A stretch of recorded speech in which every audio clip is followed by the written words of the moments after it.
It's your daily dose of Donna. Welcome to the show. Today is Thursday, March 20th, and the beat keeps drumming. The saga continues. Blake Lively has now joined the ranks of her husband, Ryan Reynolds, in the list of people who are trying to run as far as possible from this lawsuit, from the circus that they started. Blake Lively started this mess, and she's like, wait, I started the fire, but now I don't want anything to do with putting the fire out.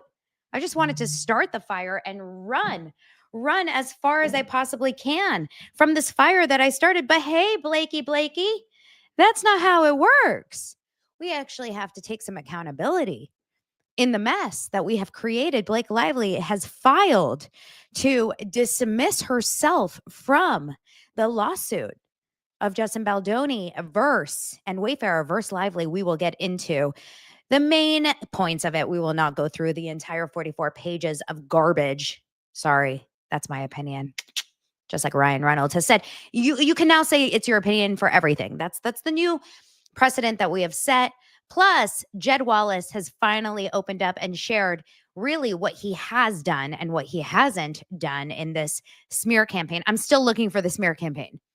I'm looking for all the smear campaign and all the sexual harassment. Looking real hard. Looking so hard. Just like I was looking so hard for any sense of sanity on that Taylor Lorenz interview with Dave Neal yesterday or this morning that he posted on his channel. If you know what I'm talking about. We'll get into all of that and more. Plus, Jenny Slate finally spoke. She spoke finally about the It Ends With Us drama. We'll get into that frustrating conversation. And speaking of frustrating, I have had it up to here on Paige versus Craig, and I'm smelling, something is afoot. Something is amiss. Is that where you're afoot? Something is amiss on this Paige revisionist history. There is a revisionist history happening between Paige and Craig. Because I don't know. I don't remember this relationship that she speaks of. Something is going on. So we need to talk about all that and more on today's lovely spring has sprung, beautiful LA, Los Angeles day of Daily Dose of Donna.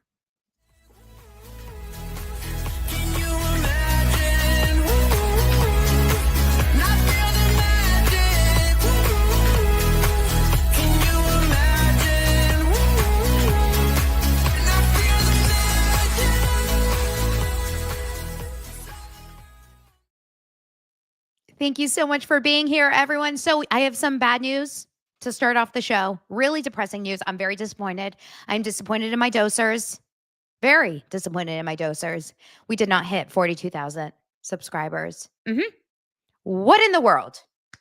There is only so many few things that I ask of you. So few things I ask of you. Let's see where we are. I mean, this is embarrassing. We are at right now, we are only 41,814 subscribers. We are 100 and let me do the math. Okay, I'm a doser, so don't expect too much from me. Hold on. 186 subscribers away. What in the world? Get on it. I don't ask that much of you. Okay, I just got two more. 184. This is going to be like a telethon. Remember when we were younger, we would sit at home and they would do like the telethons? Just going to count down. Who's next, you guys?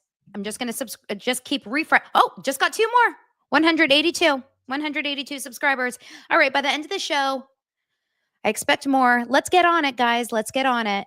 Thank you so much for being here, everyone. Thank you for anyone who is new here and who has just joined.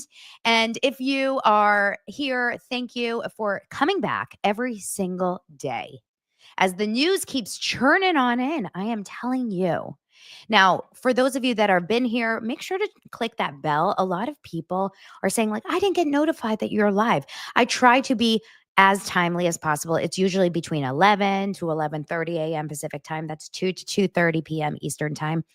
Life happens. I've got kids, there's appointments, there's doctor's appointments, things happen, whatever. Remember, I'm a mommy sleuth, mommy sleuth, party of one.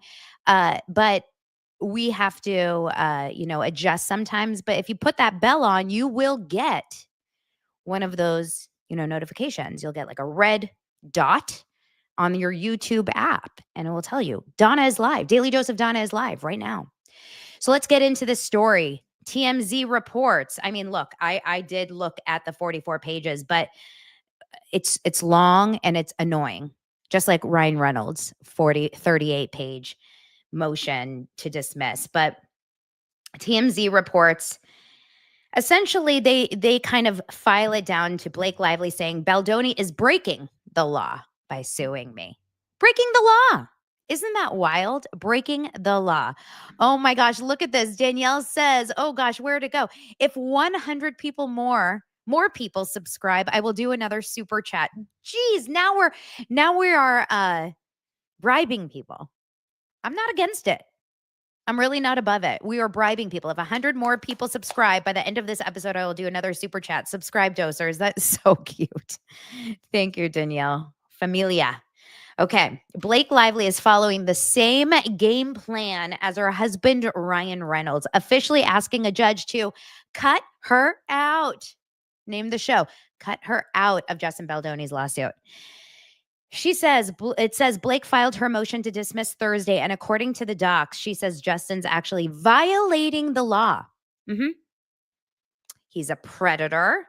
He's a sexual harasser. He is unprofessional. He's all of those things. And now he is violating the law. Because it's all being done for revenge.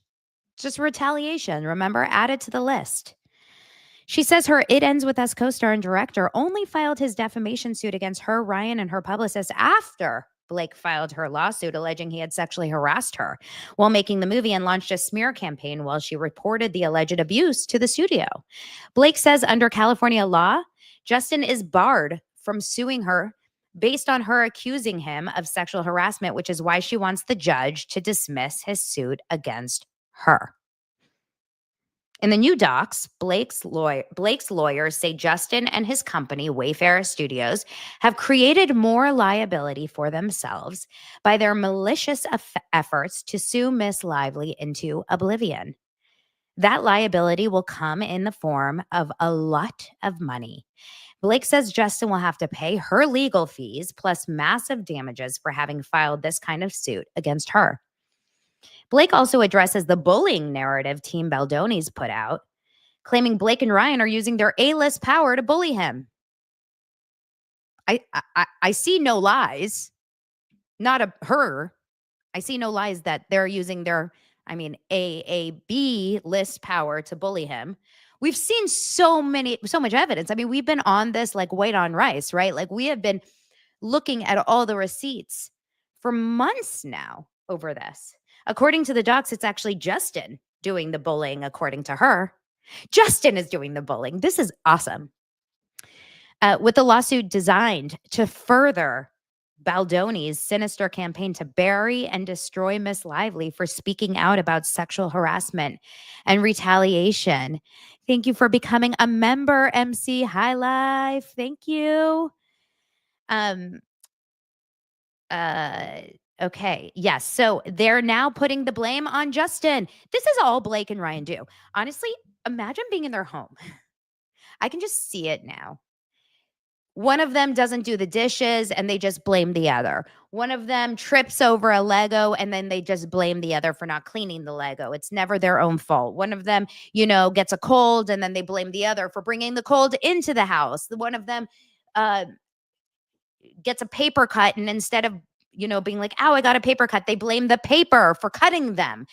I babysat this kid. I'll never forget this. My first experience of annoying parents was when I babysat a kid, Davy. I was like 8 years old. It was a neighborhood babysitting job. And he was like a little 2-year-old. I don't know why in the world she was home. So it was like one of those like mother's helper type of things. And she was down the street. And I went over there just to kind of play with him, I guess, while she was in her office working. And I remember he bumped his head on the corner of his little coffee table. And the mom was like, bad, bad coffee table. You hurt my Davy. And I'll never forget that. And I feel like that's Blake and Ryan. They blame everyone else for their own problems. They walk into coffee tables and they blame the coffee table for hurting them. That's who Blake and Ryan are. Remember, it says Ryan filed his own motion to dismiss earlier this week, but his is based more on his belief he's merely expressed opinions about Baldoni while defending Blake. In fact, he calls Justin thin-skinned for not being able to handle the criticism. Okay, so that is TMZ talks about it that way. Page 6 covers it by saying Blake Lively asks judge to throw out Justin Baldoni's vengeful and rambling suit against her. She blasts Justin Baldoni's vengeful and rambling $400 million lawsuit against her as a profound abuse of the legal process that has no place in federal court. Per a request to dismiss the case, she says the law prohibits weaponizing defamation lawsuits like this one to retaliate against individuals who have filed legal claims or who have publicly spoken out about sexual harassment or retaliation. She turns it around. She says, listen, all I did was complain about how I was treated on set. I was sexually harassed. I was treated in a very toxic workplace. I spoke out about it months later, many, many months later. And then now I'm just being retaliated and sued against, right? She further alleges that under California law, she's firmly protected by each of the litigation fair report and sexual harassment privileges. She also slammed the $400 million in damages that he is seeking, claiming that he and his Wayfarer Studios co-plaintiffs do not even try to explain its basis, much less specifically allege their so-called injuries. She vehemently denies extorting the director in the docs, stating these claims arise out of the exact same categories of protected speech that fail to support defamation. And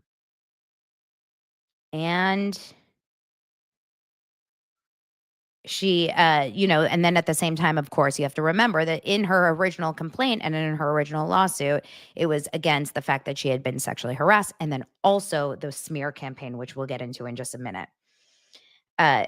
Lively's lawyers, Mike Gottlieb and Ezra Hudson, reiterate in a statement to Page 6 Thursday that Baldoni's lawsuit is a profound abuse of the legal process that has no place in federal court. So they basically repeated themselves. California law now expressly prohibits suing victims who make the decision to speak out against sexual harassment or retaliation, whether in a lawsuit or in the press. Am I wrong here? Didn't he sue in New York? They keep saying California, but someone tell me, isn't his lawsuit in New York?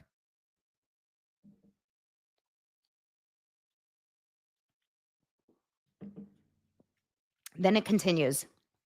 This is from her attorneys. This meritless and retaliatory lawsuit runs headfirst into 3 legal obstacles, including the litigation fair report and sexual harassment privileges, the latter of which contains a mandatory fee-shifting provision that will require the likes of billionaire Steve Sarowitz, Wayfarer Studios, and others that brought frivolous defamation claims against Miss Lively to pay damages, Gottlieb and Hudson continue. In other words, in an epic self-own, the Wayfarer party's attempt to sue Miss Lively into oblivion has only created more liability for them, and deservedly so, given what they have done. A spokesperson for Lively added that the actress is not alone in being sued for defamation after speaking up about being sexually harassed at work.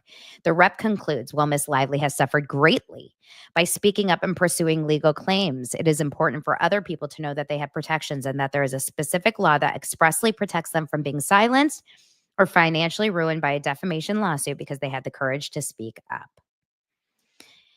Page 6 has reached out to Baldoni's lawyers. We have not heard back. I am sure we will be hearing back from Friedman at some point today.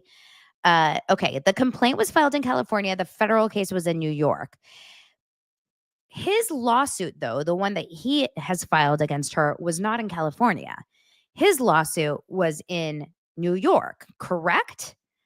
I just want to make sure that yeah, it's a federal court. She wants California law to apply, Dana says. Ryan asks for New York to apply. This is very confusing. It's very confusing to me as well. It doesn't really fully make sense. All right, our sub count is 41,841. We have definitely grown. We are showers and growers, unlike Ryan Reynolds. Just saying. My opinion. So they're trying to say that California law applies. He filed in New York, but wants the defamation claims to be considered under California law. It's very confusing. The California versus New York part is a little confusing for my brain because I'm not a lawyer. So I need to follow some lawyers on this one. And if you guys are lawyers or whatever, you're going to have to let me know on that one. And obviously I don't know what California law, New York law. I just know the fact that, like, in New York, it can't be televised. I just know the general sense of it, but I don't know the whole entire sense of it. But ask two lawyers, they probably will know. Maybe I'll get them on my show too. It's a little confusing, but at the same time, the lawyers will be able to kind of divide and decide, I should say, what works. Yeah, this is what I'm getting here. Majorly from Elise, she says, Blake wants California law when it benefits her, but not when it benefits him. Same with Ryan. Ryan Reynolds wants California law or New York law when it benefits him and not when it benefits him. Justin Baldoni. That's the thing. You can't pick and choose here. You can't file the complaint in California and then go to New York and do this in New York because you don't want it to be televised and you want to. It feels so much like we are, trying to cherry pick how exactly to make and maneuver this so that it works out perfectly in your favor. There should be one standard and one state where we're operating under, and that's that. I don't like this kind of, half this, half that. This part is this and this. The movie was filmed in New York. Blake lives in New York. Justin lives in California, and I think that that's why it's very confusing. So it really does work. I mean, it really does feel a little confusing. Laura says, since defamation laws vary by state, Lively's legal team may be arguing that New York is not the proper venue for the case, especially if the alleged defamatory statements originated in California.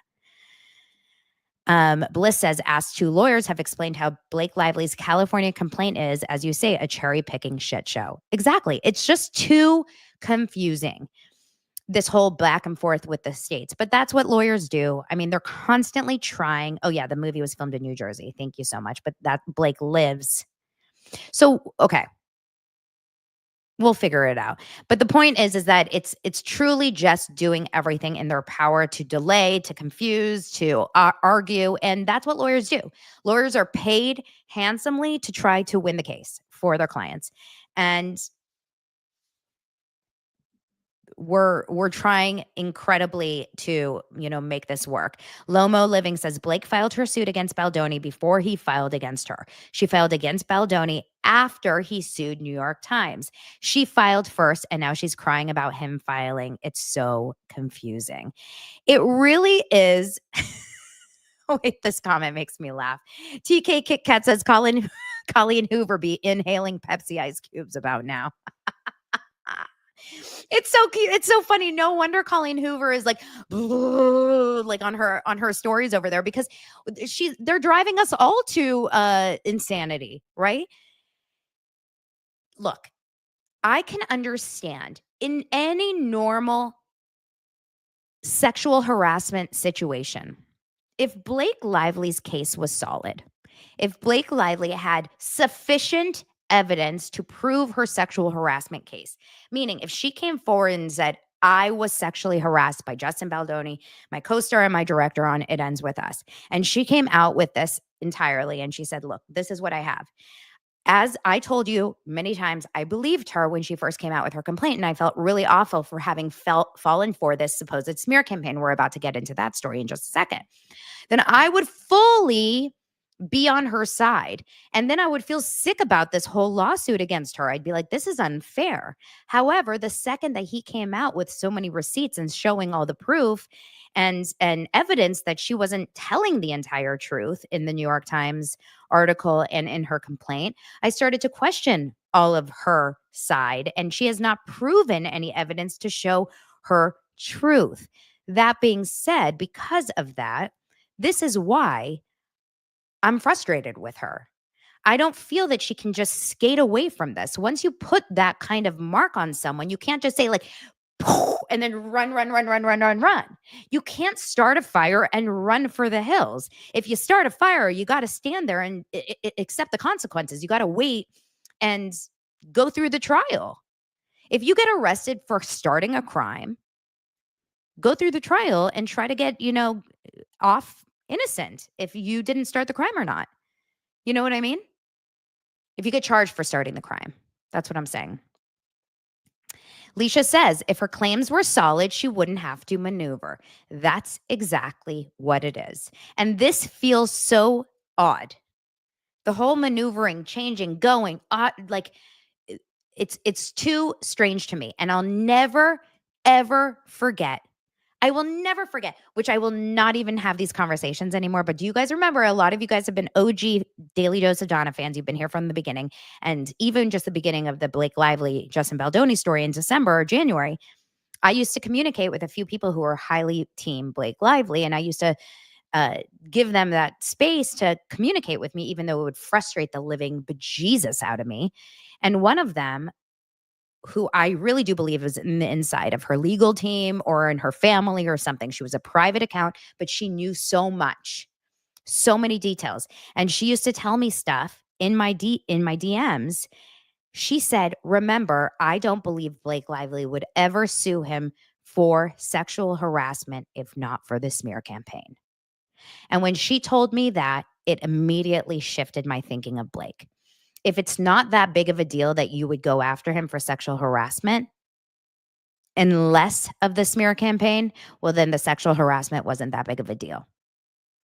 If the sexual harassment wasn't that big of a deal, well, then it's not worth ruining someone's life over. So you're only going after him and ruining his life because you think, you don't even have proof, because you think he tried to ruin your life. Well, that to me is actual retaliation. That means you started retaliation first. You actually started the act of retaliation. Someone said your DMs will now be subpoenaed. No problem. Oh my God, you'd have so much fun in my DMs, you guys. Between Zach, Peter, and I, the memes that we send back and forth. Oh, we have so much fun. I'm going to see if I can even find this DM. I wonder if I still have it. Probably blocked her. I did block her. Okay, hold on. Oh my God, you guys, I was so mad at her at the end. I just couldn't. Hold on, I want to try to find the exact. I mean, these are the kind of things that this person would say to me. The current treatment of Blake by social media will not age well and will add to the reason why victims stay silent. They are seeing what happens to people who speak up.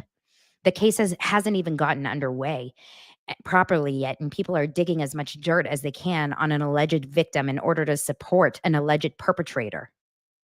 This is the kind of stuff I was getting DMs from. Hold on, I was also getting, oh gosh, how do I find these DMs from her? I just want to find that exact one. Oh, and of course, this is a lot about the SNL. She was trying to tell me how it was totally funny and fine that they were at SNL. So everyone else can joke at their expense, turn them into memes, say whatever, and they can't reply. He always has said that he filters pain through the prism of humor. This is what they said about Ryan Reynolds. Justin is out surfing, chilling, taking photos with fans. That doesn't mean that he isn't traumatized or struggling. Blake Lively is effectively showing up for work and to support people she knows at SNL. I'm like, oh, okay.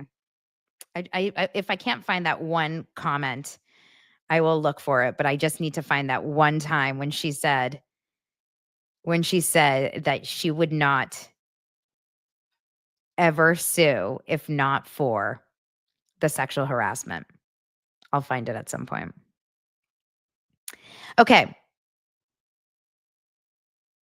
Anyway, we will continue to. Oh, she also told me that I was going to be sued. That was good. She literally did. She was like, I just want you to know that you're probably going to be involved in the lawsuit. I said, really? You think? You think they're paying attention to me? I'm going to be sued? Okay. Jed Wallace. Let's move on to this. Okay. Jed Wallace is speaking up finally about the smear campaign, and I think it's so it's so interesting to me. Carol says really fast, she says, I think the problem is that if this was true, why would she not doing it in the proper way, SAG, and then use the press as an outlet? Exactly, Carol. It's so obvious. This is the thing. We've been talking about this for weeks and weeks and weeks, and this was day one. We always said this. It was so confusing. If Ryan Reynolds felt so strongly that Justin Baldoni was a predator, I'm sorry. I'm married. Okay, I am married. Everyone, I have an announcement. I got married. I am married. I am married to Lance Bowling, my husband. You guys know him. If I was sexually harassed by a coworker, like I don't want to throw, the guys I was with yesterday, but I was with Zach and Dave Neal yesterday.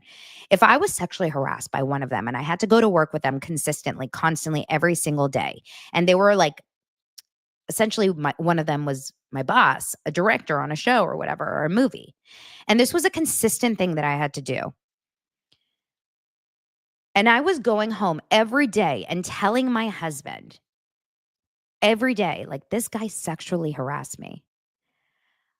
The last thing Lance would be doing would be walking around to an agency, to our to a party or executives and being like, hey, by the way, so-and-so is a sexual predator. Hey, so-and-so is like gossiping about him. And then meanwhile being like, hey, with his buddies at home, like writing content and having fun and like doing fun things about him in the background. He'd be like, what? Number one, are you okay? How can I help you? Are you feeling safe? We got to get this guy handled properly. If this is serious, if this is a real thing, we need to tell first, immediately, we need to have like a serious conversation with William Morris and not just like shoot the shit at a party and talk about him at a premiere. Number two, we have to immediately go to SAG and like go through the motions. We need to have this on record, because if he is sexually harassing you, this needs to be a recorded thing. But also, not only that, and I've told you guys this, I have a friend who works at a very, very big agency, and she has a friend who is a lead actress in a huge, like A-list movie. She's an A-list actress in a big movie. And she felt very unsafe with the director, who was a big director. She was feeling, I don't want to say sexually harassed, but similar, right? Like she was feeling in that very uncomfortable experience, very similar to the Blake Lively's words around Justin Baldoni. So she went immediately to her agent, who then told her to go straight to SAG.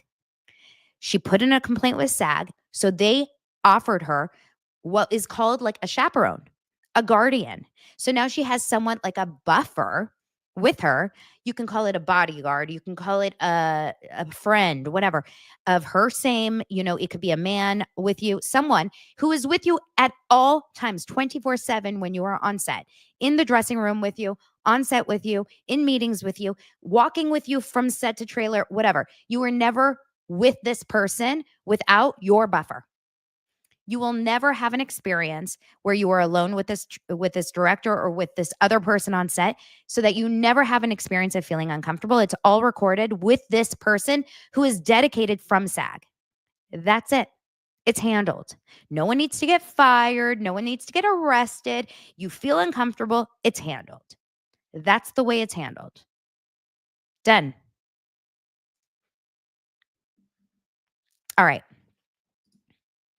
Kinney says exactly. They would have addressed it immediately. There is no way they would have just kept working along and didn't take any actions. And yes, they kind of addressed it by saying, like, we feel this, we feel that. And Justin said, oh my God, I'm so sorry. Didn't want you to feel that way. Had no idea it was that bad. Didn't feel this extent. Okay, let's sign off on these 17 points so we can get back to filming this movie. We don't necessarily agree with all these 17 points, but I want this movie done because the money is out there. And we're, the strike effed us over 100 times over. And we just want to deliver. It ends with us.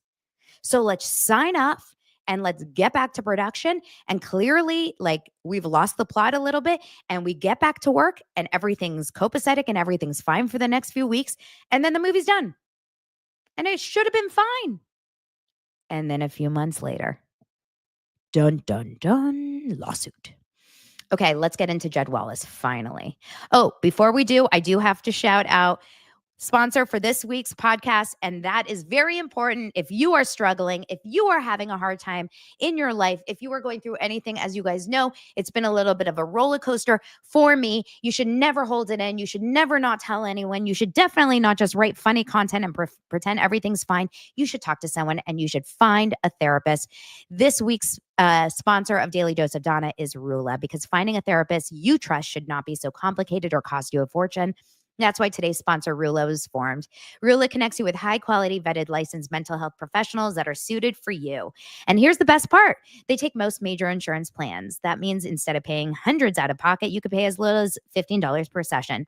RULA also supports you every step of the way. From finding a therapist to scheduling your sessions to tracking your progress and dealing with insurance, they make it happen.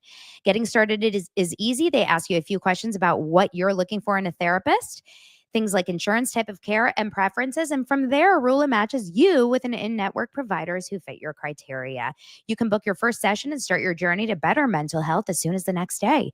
Head over to RULA.com/daily dose to begin. That's RULA.com/daily dose, because better mental health should be accessible, affordable, and easy.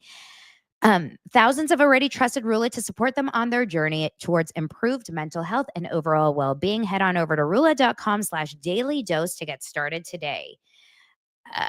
Sorry. After you sign up, then they'll ask you where you heard about them. Please support our show and tell them Daily Dose of Donna sent you. Go to RULA.com/daily dose and take the first step towards better mental health today. You deserve quality care from someone who cares. I care. All right, let's check our subscriber count. We are at 41,874. We started this show with 41,812. You guys, if we get, so someone do the math. How do we get to 100? We need from 74 to 12. That's 26 plus 12. 26 plus 12 is 38. We need 38 more subscribers to hit 100. 38 more subscribers, you guys. Come on. 38 more subscribers. 36 more subscribers. 36 more subscribers before Danielle gives me a super chat. Come on, guys. Okay. Jed Wallace. I love that Jed Wallace is finally speaking out because I trust Jed. You know why I trust Jed? Because Jed Wallace, who comes from the street agency, he was the one that was told that he was, actually executing on this long social media manipulation campaign. The smear campaign is what they called it in the New York Times. He was the only one that could actually be doing it behind the scenes, because Melissa Nathan is the PR executive that is kind of the crisis PR. She was the one that was running Johnny Depp's stuff. Jennifer Abel is just a normal publicist. We kind of know what they're capable of, but Jed Wallace is the person that can actually execute this, as they call the astroturfing and all of those things. Okay. Jed Wallace, the reason why I trust Jed is because he came back and countersued Blake Lively. He came back, or not even counter, he sued Blake Lively because his name was brought up in her CRD complaint and then not brought up in her lawsuit. And he was like, wait, you threw me under the bus and then you just dropped me. So you gave me a bad name in your CRD complaint and you gave me every single thing, you dropped me. And now my name and my company is, if you Google me, now I have this bad reputation online and it's effed up. It's not okay. So Jed Wallace has come back and has said, no, no, no. Her theory of social combat and the social army has been debunked, according to Jed Wallace. And his details, he's got a lot of details that have kind of come out. So it's a long filing, of course, but some of the important points that he brings up, I will read some of them out to you. He basically says that in this complaint, and there's a lot of important points, but this is some of the important points. He says, my earliest involvement in my limited role concerning Justin Baldoni, because he was hired to do this campaign. If you guys remember, he was brought on to do something, but we weren't sure to what extent. We weren't sure to what level. We saw the quote, we saw the proposal, but we never saw exactly what he did. So now he's telling us, my earliest involvement in my limited role concerning Justin Baldoni and Wayfarer was August 2024. Remember, August 2024 was the week of the premiere of the movie. The movie premiered. The premiere was, I think, August 5th, and the movie came out on August 9th. I'm pretty sure of 2024. It says, I am the only employee of Street that engaged in that limited role. All of that limited work was done by me from Texas. None of that work was in New York. None of that work was directed at New York. He's saying that because of the lawsuit, and I am imagining that's another New York versus Texas situation. Neither I nor Street posted anything on social media on behalf of the Wayfarer parties or about Lively, Reynolds, It Ends With Us, or any of Lively or Reynolds' businesses. Neither I nor Street, thank you, mildly mercurial is correcting me. The premiere was August 6th, and the actual movie came out on August 9th. Thank you so much for the correction. Neither I nor Street have ever asked or directed anyone to post about, comment on, or like any social media posts about It Ends With Us, Wayfarer, Justin Baldoni, Blake Lively, Ryan Reynolds, or any of Lively or Reynolds' businesses or family. Oh, wait. Is he saying that he did nothing? Absolutely nothing at all for It Ends With Us? He continues, I never published directly or indirectly any information or content, negative or otherwise, regarding Lively. He continues, I never met or interacted with Lively. I do not have a, quote, digital army in Los Angeles, in New York, or anywhere else. I do not have, work with, or direct a team in Hawaii. I have never been to Hawaii. I have an understanding of what a social combat or social manipulation plan could be, but that is not a service I provided related to It Ends With Us, Wayfarer, Justin Baldoni, Blake Lively, Ryan Reynolds, or any of Lively's or Reynolds' businesses or family. I do not specialize in executing confidential or untraceable campaigns across various social media platforms to shape public perception.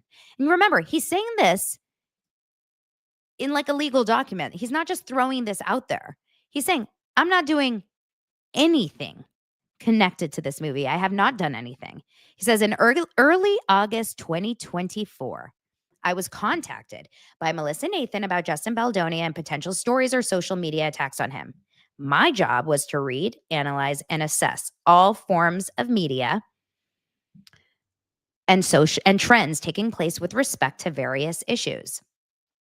This job was in line with my work generally with respect to all forms of media. Specifically for the events related to Mr. Baldoni, my limited job was to conduct analysis of the media climates. In doing so, I reviewed all forms of media, analyzed the sentiment of the coverage, and then provided updates on my observations. Most times, my feedback took the form of informal comments that I made to Miss Nathan, who I understood to be in California. After passively observing the social media environment, I saw an organic outpouring of support for Justin Baldoni in the film, as we all did. Okay. This observation led to my comment, we are crushing it on Reddit. Remember when we all saw that comment? My feeling based on what I saw, was that no actions needed to be taken at that time, and that everyone should let the sentiment on the social media unfold organically. In addition to observing that people on social media organically supported Mr. Baldoni, there appeared to be a dislike for Miss Lively based on her tone-deaf promotion of the film.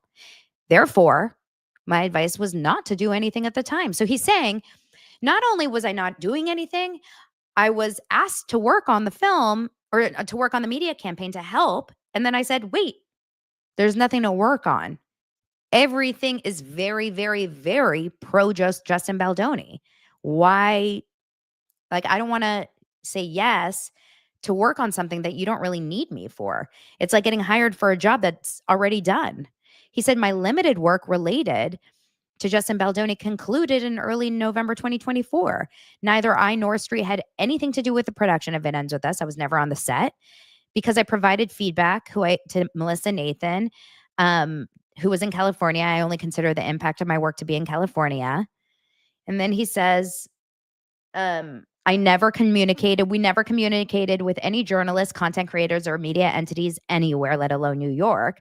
I did not speak to any journalists at the New York Post or the New York Times. My role on social media was merely passive observation and analysis of social media environment. And then he says, Lively alleges, among other things, that I participated in a conspiracy to commit tortious conduct or unlawful acts against her. I did not. Okay. What does she have now? What does she have now? How can she prove? And I mean, I'm sure they're going to still say, but we got to dig, we got to dig, we got to dig, we got to dig. How can she prove a smear campaign? You guys, how? I don't understand how in the world she can prove a smear campaign. If she can't prove sexual harassment and she can't prove a smear campaign, what do you got? What is going on here? And then she's still doubling down. It's time to settle. It's time to know when to hold them and know when to fold them, know when to walk away and know when to run. You know what I mean? You got to count your money when you're sitting at the table. You got time enough for counting when the deal is done. Thank you, Kenny Rogers. What is happening? I've never seen anything so obvious in my entire life. It's wild. Wild. I can't wait to see it continue. Okay. Finally, let's see my update. My update on my subscribers. It should be like 41,910. You guys, I think I need two more. Two more, and then we're hitting 100. Two more. Still not. Two more, Danielle. Two more, and then we've hit 100. Okay, we're going to go on to Jenny Slate. Jenny Slate has finally come back in the news. And if you think that she is standing strong for her girl, Blakey Lively, remember, she was the one that stood strong with Blake. She stood hard and strong. I don't like doing that, saying hard and strong. She stood hard and strong for Blake Lively. She did. She said, I am going to be there for you, Blake. I am going to, stand there for you. And I believe that every single person, has to, Blake is a strong person. Remember that? But now she decides, just like Brandon Sklenar. Remember, Brandon was like, everyone read the F out of this article. Now she's keeping her sights on her future. Now she decided, you know what? I don't really want to talk about it. Kind of want to be quiet about it. I think we've gone too far talking about I really just want to talk about the future. And I just want to talk about my current movies and projects. So she's keeping her sights on the future. It says she's steering clear of the legal chaos around Blake Lively and Justin Baldoni. While her friend Blake Lively is locked in this high profile, battle. And Baldoni, of course, has hit back. Jenny Slate has now made it clear, very clear during a recent interview with The Hollywood Reporter that she's not focused on that. She's focused only on her current project, her current latest project, the upcoming TV series Dying for Sex. That sounds a fun one, Dying for Sex, which she stars alongside Michelle Williams. I really want to know how many intimacy coordinators are on that TV show. I want to know. When asked about the ongoing lawsuit, she swiftly shut it down. I don't have anything to say about that, she said. She said, I don't have anything to say. However, she previously did take a stance in December 2024 when she voiced her support for Lively in the wake of the actress's initial lawsuit. She revealed that she began filming Dying for Sex shortly after wrapping It Ends With Us, where she played the sister of Justin Baldoni's character. When she was speaking about her latest role, she emphasized her commitment to her work and a reluctance to get drawn into outside controversies. She said, everything is its own thing. I poured my heart into this work. And every minute of Dying for Sex was important to me. I just want to talk about that. Can I ask you guys a serious question? Well, I'll just finish her little quote. She said, anyone can ask anything, but my only responsibility is to speak about the work I am there to promote. It was so important for me to get this job. So why would I spend any time talking about anything but this? Can I ask you a question? If you are out there supporting someone in a lawsuit, if you go out there and say, I support my friend who was sexually harassed, I support her. And then 2 months go by, 3 months. What does that say when you're like, I don't want to talk about it? Is that an admission of I don't support her anymore? Is that an admission? Or is that just like, I don't want to get involved in the legal side now? Because that was before it was a lawsuit. That's really an interesting point for me. I don't know exactly what that means. I'm very because I do believe that she's still on Blake Lively's side. I don't think that means she doesn't support Blake. I think she actually does still support Blake. I'm sure behind the scenes she's very much still supportive of Blake. But like, why? And it's so interesting to me. Why is no one vocally supporting Blake anymore? No one. Other than 3 content creators and Taylor Lorenz. I don't even want to talk about Taylor Lorenz. I was beyond frustrated trying to watch Dave Neal's interview with her. So yesterday, Dave Neal and Zach Peter and I got together for a conversation. And we did talk a lot about Taylor, but I hadn't watched the interview. And Paul Feig. Yeah, Paul Feig. I hadn't watched the interview. And I was hoping that it would like open me up to like see a different side. And it didn't. In fact, I don't know. I don't know how you guys are going to feel tomorrow watching it. Okay. Can we move on? Let's talk about something else. We have to talk about Paige and Craig. We have to. I'm struggling. Oh, there was a Hilaria update? Hilaria. What's the Hilaria update? Okay, maybe I'll talk about that after, there's a Hilaria update of them in bed. Oh my God. I almost sexually harassed you guys just now. I almost gave you a nip slip. Okay, I'll talk about Hilaria in just a second, but first I want to talk to you guys about Paige and Craig, because I'm also fuming with Paige and Craig, and I don't know what to do. If you are watching Summer House and Southern Charm, you're going to be interested. If you're not watching Summer House and Southern Charm, I think you're going to be interested, because this is another example of revisionist history. This is another example of putting women against men and turning women against women. And I don't know what to do about this, because I'm finding myself like Someone DM me this morning. I have to find exactly who DM me, but I saw it come in and I didn't actually open the DM yet. And by the way, if you guys are DMing me and getting frustrated that I'm not responding to DMs, I am begging you to please know that it's not personal. I am getting like, I got a DM from one of my favorites yesterday, and she was like, "Oh my gosh, do you like not like me anymore?" And I was like, "Oh my gosh, not at all." If only you guys know what's going on in my personal life right now. And obviously, I can't really share it at the moment. I can maybe share a little more once I'm out of it. But I am so overwhelmed that like I can't get into all my DMs sometimes. So I promise you it's not personal. But I see them come in sometimes because I get the notification, then I just don't sometimes I can't open them, but I see them come in. And someone came in and they said, "Now that you're a mom, and especially a mom with boys, don't you see some of this women hating on men stuff a different way?" And I saw that and I was like, this is what it is.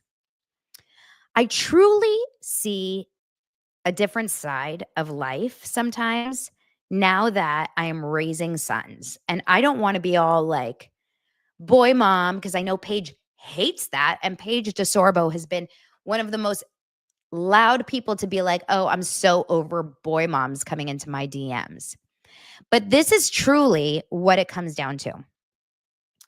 Paige DeSorbo runs Giggly Squad, which is a podcast with Hannah Berner, who I struggle with. I mean, who likes Hannah Berner? I don't know. I don't understand her audience because I don't find her very funny. I don't find her very appealing.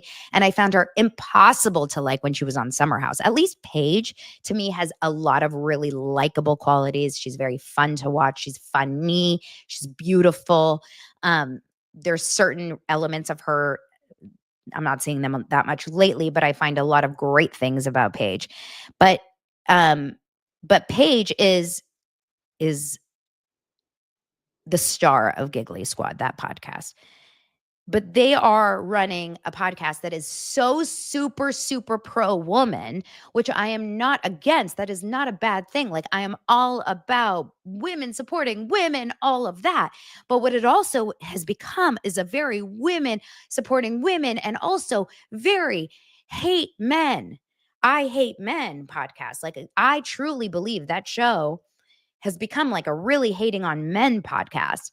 And it's weird because Paige was in a relationship with Craig for 3 years, but she would also like talk shit on Craig for 3 years on that show.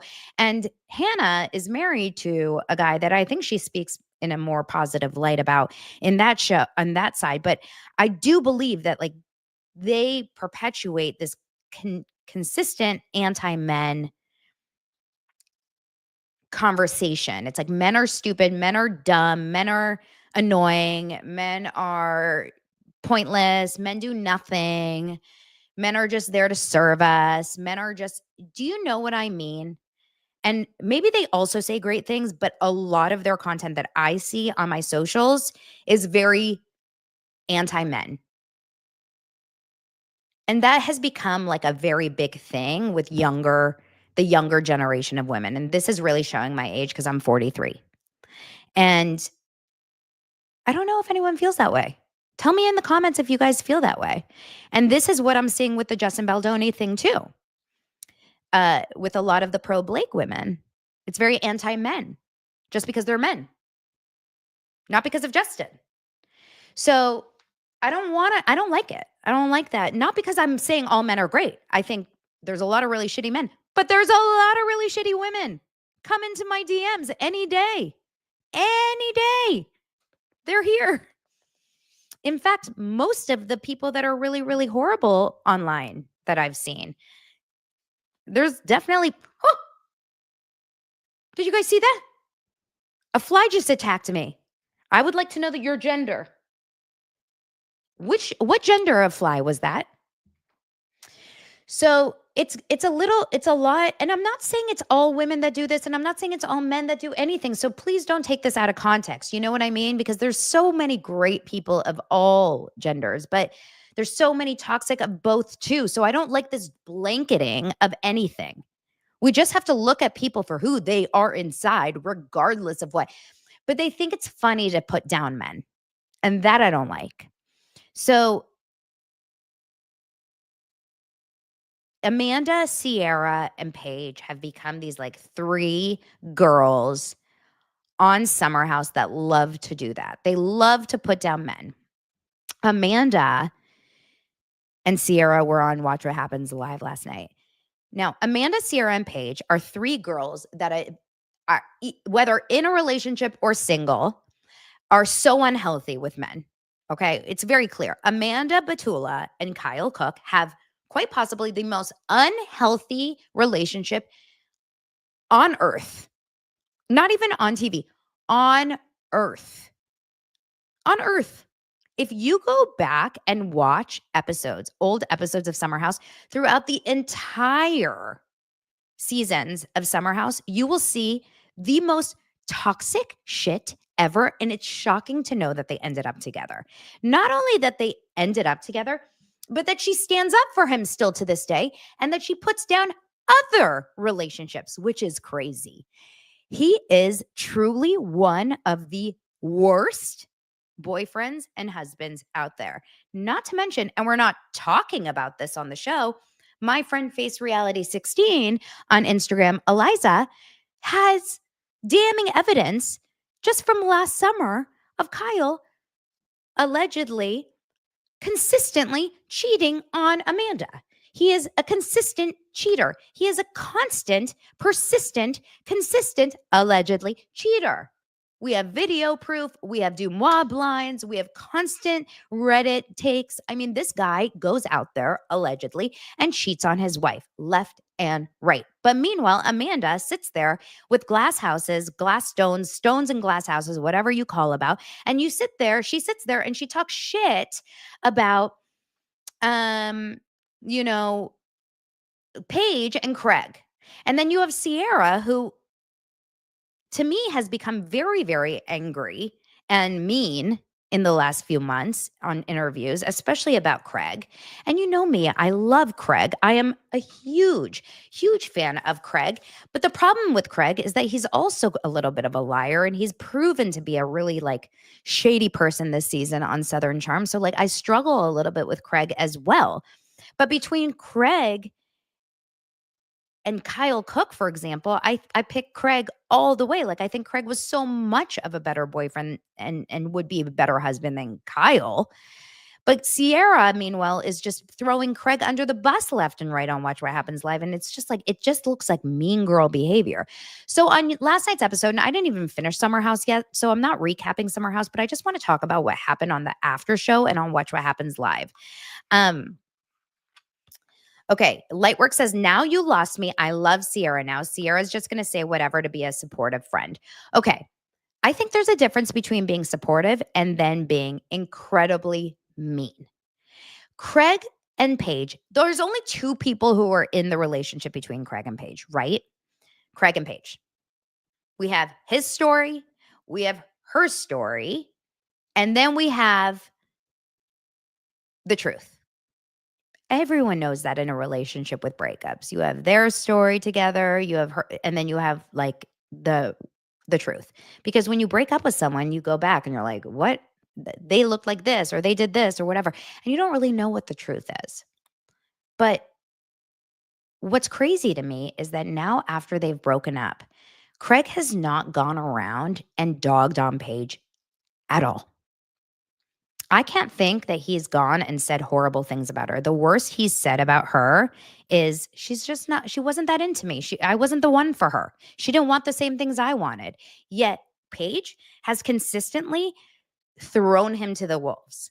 And it got real bad last night. And I'll play a little clip for you guys. The first thing I want to play for you guys is on Watch What Happens Live. When Amanda and Sierra were on Watch What Happens Live, in my eyes, they just look like mean girls talking shit about Craig. And it really didn't fly in my eyes. And I can't remember which clip it was. Hold on, let me make sure. Okay, the question is, could Sierra Miller and Amanda Batula tell how checked out Paige DeSorbo was from her relationship last summer? And another question I got was, do you think that they're completely changing the editing on these episodes of Summer House to kind of like set us up for the breakup. And I totally agree. I don't think that the editing is at all like, either they changed the editing after the breakup was official or the breakup was planned, because there is no way that they end up together after the way that these episodes are airing. Because Paige hates Craig. It's wild. Okay, check this out. Tell me what you guys think about these girls in these episodes. You at Jack's Bra. How did Craig not see Paige was totally checked out last summer? I mean, I think that's what happens when you're like only thinking about yourself. I was gonna say blinded by love, but I'll back Sarah on that one. But next week it gets even worse, I have to say. Yeah. It's crazy how he didn't. I didn't know it in the moment, but watching their conversations, I see it's quite obvious. Number one question coming in. So Sierra is basically saying, yeah, he's totally just thinking about himself. Craig is totally just thinking about himself. And then it even gets crazier, because then, and I'm going to try to find there's so many people that shared the entire thing, but one account that I saw played the entire clip. Here. You and Craig have on the Summer House after show, which you didn't see it. This is wild. Okay, wait, hold on. Danielle wants to check if we've hit 100 more subscribers. Let's check. Oh, we're definitely hitting more subscribers. We've hit more than 100 subscribers from the beginning of the show. We hit 143 subscribers from the beginning of the show, Danielle. Thank you so much. I love that. Appreciate you guys. You're the best. 143 means I love you in Pager Talk. Do you guys remember that? Okay, here you go. Let's watch this. This is Paige opening up more about her relationship with Craig on the Summer House after show. This is going to frustrate you if you're anything like me. I'm not a tense dinner in the city, but yeah, not a fun one. I want to make sure that as we continue to get busier, you're about to go on tour, that we like continue to make each other and our relationship a priority and we don't let it slip. Honey, we are not concerned about you and prioritizing the relationship. Like you are, she does prioritize the relationship. She supported everything that he does. Everything. She literally. This girl has stood in the Sewing Down South store and done meet and greets. She's constantly just like having to be a. Okay, I'm going to say something. I don't know what was going on really between the two of them at home when they were hanging out and doing their things, but he opened a restaurant. She didn't go to his opening. He was constantly doing his Sewing Down South stuff. I didn't see her at the stores all the time. She showed up to one opening. He had an entire line dedicated to her and she was at there. And then while Sierra's talking, Paige is like, what is going on? And is that so wild that you support each other's businesses? Like, I'm sorry. I'm struggling here. I'm truly struggling. Our total count of subscribers, everyone's asking. We're so close to 42,000, you guys. I'm at 41,954 subscribers. I only need 46 more subscribers to 42,000. Come on. Okay, let's keep watching. Mother to this man, and it's like enough is enough. I think obviously when you're in it, you can't see it the way you see it when you're out of it or the way your friends see it. And I think I loved him so much that I tolerated too much. And now that I'm out of it and I look back on things, I'm like, oh, wait. Anytime I had like a career milestone, he found a way to like make it about him. I know you're going to choose work 10 times out of 10 right now in our lives, but if we were married and we had kids, like you can't choose work all the time. Or anytime there was something and it was like for me, it was my friend's wedding or a family wedding, he would find a way to like make it about him and make me have a bad time. And like, it was just embarrassing. And so that's something that I look back on now and I'm like, oh, wow, I really was very blinded. I had to like do a lot of damage control while I was the one performing and like about to go out on stage. So when I started having panic attacks this fall while I was doing Igloo Squad, he just thought it was because I worked too much. So it played into like his, like, well, you work too much and you. we're going to talk about this as well. Two things. First of all, she says that every time that she had something going on, he brought her down. I just want to remind you, please go and watch Southern Charm. Every time that there's an event for him on Southern Charm, I want you to watch Paige's energy. It's like this. Can you get me something to eat? I just want to drink something. Can you just like get me something to eat? I don't think she's like so gung-ho for all of his events and like so excited for him. And then now she's talking about the fact that she started getting panic attacks. And by the way, the panic attacks totally could have been about the fact that she was like unhappy in her relationship and not feeling good. But she didn't share that with him. So if she's going on tour and working her ass off and not sleeping a lot and traveling too much, and then she says, you know, chicken, I'm getting panic attacks and I'm not feeling really good about myself right now. And I'm like scared to go on stage and I'm having anxiety. Guess what? He probably said, you're probably working too hard. You're probably stressed out. I don't think that that's like so making it about him. She's saying that he's like, yeah, you blamed it on work. He blamed it on work. So it was like falling into his trying to get me to stop working so much. This is like so unfair. If I told Lance right now I'm getting panic attacks, he probably would try to problem solve. He would be like, okay, which by the way, I've had a lot of anxiety as well in the last couple of weeks because of my stress. And he probably said, you know what? You are definitely overworking. You're working too hard. You need to take more breaks. And then we start to think of other things. You're not sleeping enough. The kids are stressing you out, A, B, C, D, E, F, G. I wouldn't be like, whoa, whoa, whoa. Why are you trying to take my career away from me, Lance? Oh my gosh, Danielle. This whole live is dedicated to Danielle. She says, is this super chat okay? Thank you, Dosers and Donna, for, of course, all of your love and support. You did it. We did it. Now I have to just keep typing to fill up the super chat. Let's make it to 42,000, please. I have to go to Zoom now, but hope we do it. Danielle, you're so sweet. Thank you so much for that. That was so kind. This whole thing was dedicated to Danielle. We have 37 more people. That's my lucky number, by the way, 37. 37 more people to get to 42,000 subscribers. Maybe we can get it by the end of this live video. 37 people. Toda rabba. Okay, let's get back to this one. So him trying to help her through her panic attacks is wrong. What would be the better response? Oh, just keep working hard, Paige. Keep going hard on your career. Just keep pushing. Keep pushing, Paige. Just keep going. It's frustrating. This is frustrating. Okay, let's keep going. You're like, shouldn't Mike be doing all of this? And he never comprehended, oh, maybe I'm contributing to this stress. No, it would never be his fault. No. When he told you to watch that documentary. I'm sorry, back to me. I'm making it about me. And he never contributed the fact that he never thought that he was contributing to this. No, Paige says no, he would never. Can you imagine? Your husband, your boyfriend, your sister, your girlfriend, your best friend, your lover says, I'm getting panic attacks. And you say, oh my gosh, it's me. I'm giving you panic attacks. That would be so crazy. Can you imagine being like, yeah, that's me. I must be giving you panic attacks. I'm your boyfriend. I must be the one giving you the panic attacks. Like, who would ever do that?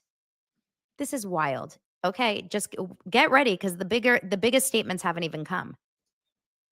Documentary, about how tours like break up families. After I had my panic attack, he had watched a documentary about the band. Was it ABBA? Yeah, like a Norwegian. What the are we talking about right now? And he told me to watch this documentary because it's about how tour ruined their marriages and their lives. Paige was struggling, and this man is like, hey, watch this to prove I was like, I just got a beta blocker prescription, but thank you so much for the nightly TV watch. I mean, looking back on it now, yeah, probably from the jump, did we have great communication? Probably not. I think Craig very much gave me like because I am more straightforward and stern and I don't sugarcoat as much. it was like, you're harsh. My career is way different than when we met. And I don't feel bad about that. So like, that's a little unfair.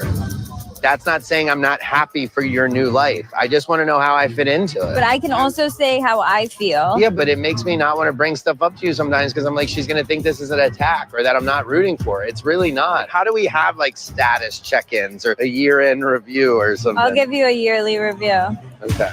I'll let you know if you're fired or not. What? Okay, I'll give you a yearly review. I'll let you know if you're fired or not. This is so crazy. If Kyle talked this way to Amanda, we would be like, he's such a jerk. If Craig talked this way to Paige, we would be like, he's an asshole. If any man talked to this way to his wife or girlfriend, we would be like, break up with him. This guy doesn't like you. Oh my God, Vila, is it Pirate Day or Purim? They're dressed like pirates. It's like a pirate party. Oh my God, Purim is like the Halloween for Jews. Oh my God, that's so funny. Is it Pirate Day or Purim? Oh my God, she's so mean. She's so mean to him constantly. And then on top of it, she's killing him in this after show. Just wait. So I would kind of have to stay more quiet when he would voice his opinions because he would always take it as like a personal attack. So yeah, him voicing his opinion that he wants to be prioritized above my career. He knows that even if I marry you, my kids are going to come before you anyway. So like, you'll always be third. Like whoever I marry will always be third. And once you Guys, did you hear that? Whoever I marry will always be third. Got it? I showed that to Lance this morning and I said, Lance, I want you to see this. Showed it to him and he goes, good luck, Paige. I want you guys to imagine meeting the man of your dreams or a woman. I mean, it depends if you're a man or if you're a girl and you're a lesbian or a man, whatever. Meeting the love of your life and they say, I love you so much and I want to spend the rest of my life with you, but you will never be first. You will never be second. You will always be third. Really? Third? Not even second to our kids? Third to the career? Wait. You're saying your job in finance will come before me? You're saying your job in podcasting will come before me? You're saying your job as an influencer will come before me? What the? This is the most immature answer I have ever heard in my life. And you want to know how more immature it gets? Listen to this. got Daphne, it's fourth. Yeah. So, And he needs to be. After Daphne, it's fourth. She has a cat.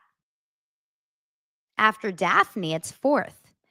Good luck in life. Now, I'm not saying that you need, look, a lot of people say kids come first before their husbands or before their wives. And then there's like the whole thing that they say God has to come first. And it really depends if you're religious or not. And then they say, no, your relationship should come first before everything, because if you don't have a solid relationship, then you can't have a solid family and kids. And I truly believe that. Like, my relationship with Lance is dire for our family to work. It will not work if my relationship with Lance doesn't work. Thank you so much, MC High Life. A little something for you, Donna. So excited for my first members only. I'm going to do a members only next week. Thank you, MC High Life. It will be so much fun. Just get your clitorals. We're going to have such a ball. Bring your clitorals and your perineums. But it's okay to love all these things so much. And the truth is, like Sophie's choice, right? With the husband and the kids, like, I'm obsessed with my kids. You don't even know what kind of the love I have for my kids. So like, I don't even want to think about putting my husband before my kids or my kids before my husband. Like, I don't like looking at like that. But I would never, ever consider the thought of putting my career before either of those. Like, my career would never come before my kids or my husband. Sorry, guys, love you dosers, but like, you're gone if I ever had to choose. Right? Kids and my husband come before you guys always. So I don't get this. How does she, but that just shows where she is in her life. And it just shows the maturity where she is. And I don't know if it's just that she hasn't met the right man yet, or if she'll never be ready for marriage.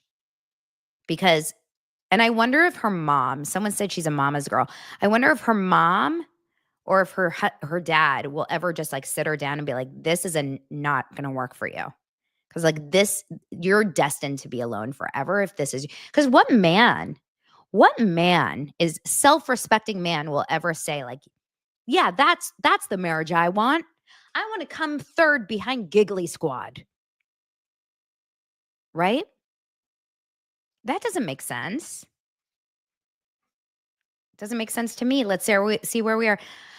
29 more people, guys. Come on, 29 more subscribers. Am I not going to hit 42 on this live? Yeah, I don't even know men who say their career is more important than their family. It's so interesting. And if they feel it, they don't say it out loud. It's weird to say that out loud. It's very strange. It's like not wanting to ever accept that men are important in your life. It's almost like admitting weakness to say that you care for, like you find men important. It's odd. It's like you can't admit that because then for some reason it diminishes you, which is so odd, you know? Yeah, I mean, Michelle says podcasts won't be our thing forever. No offense to say Giggly Squad, your future life partner is bigger than your future life partner. I don't even know if she's talking about podcasts or Giggly Squad. She's just saying her career. So whatever that will be. It's just so strange to say that out loud. I can't imagine her parents are very proud of that comment either. I can't imagine anyone being like, that's my girl. That's my girl. That's my go-getter. I'd be like, honey, no, because her mom is married. Her mom is a mom. I'm sure her mom is like, no, sweetie, no. You know, I love how I'm like, I'm like, no. Her mom is probably watching Daily Dose of Donna. Like, I get you. Her mom's a doser. She's like, Donna, I know. How are we going to get Paige to come on our side? Josh says the far left wants us all gone. You and the Teslas.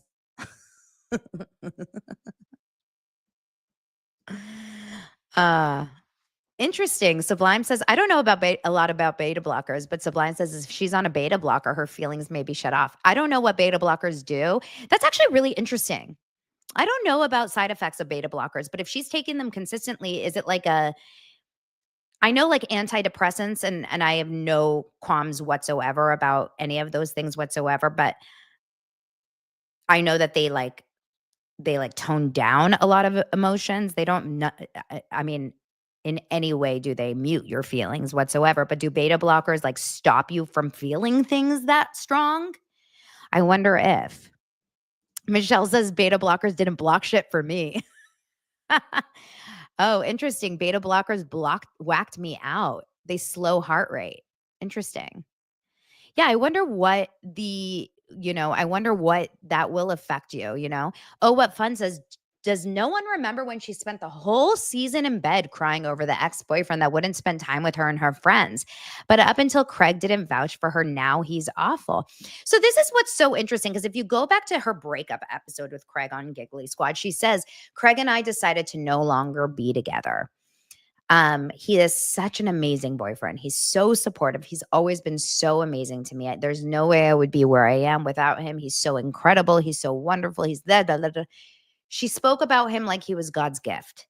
So I just find this to be so interesting how quickly she has changed about him in hindsight.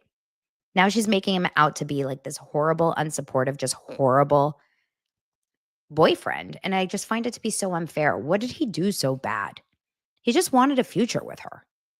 It's not like he was like, quit the tour, me or the tour, me or Giggly Squad, Hannah or me. It's just unfair. Anywho, I love women and I love men. I am bisexual. Just kidding. I love you all. Okay, last check, and then I'm going to have to go, you guys. 41,974. Listen, by the end of the day, I definitely will hit 42,000. So for that, I say thank you. I will be giving out some free memberships tomorrow. I just have to figure out how to do that. Thank you, Danielle, for the amazing super chat, and MC High Life, and you guys for the incredible show of subscribers today on Daily Dose of Donna. Blake Lively, I wish you luck. Paige DeSorbo, I wish you luck. And I'm a doser sexual. That's a good one. I'm a doser sexual. And that's it. So I hope everyone's doing well. I hope you guys have an incredible Thursday afternoon. And I'll see you tomorrow for the Friday episode of Daily Dose of Donna, me in the hand, and Craig Conover. Tonight's the series finale, right? I mean, the season finale of Baparu. Talk to you guys soon. Bye.